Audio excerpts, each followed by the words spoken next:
পুকুর মড়াই সবজি বাগান জংলা ডুরে শাড়ি, তার মানেই তো বাড়ি, তার মানেই তো প্রাণের মধ্যে প্রাণ।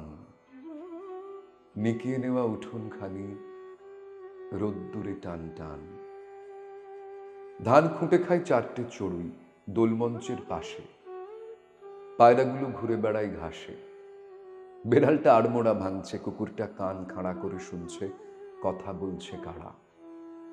পুবের সূর্য পশ্চিমে দেয় পাড়ি, দুপুর বেলার ঘুমের থেকে জেগে উঠছে বাড়ি। লাঠির ডগায় পুঁটলি বাঁধা অনেকটা পথ ঘুরে, লোকটা যাচ্ছে দূরের থেকে দূরে। ওর চোখেও কি এমনই একটা বাড়ির স্বপ্ন টানা? ওর মনেও কি গন্ধ ছড়ায় গোপন হাসনুহানা? ও বড় বউ, ডাকো ওকে, ডাকো। ওই যে লোকটা পার হয়ে যায় কাঁসাই নদীর সাঁকো।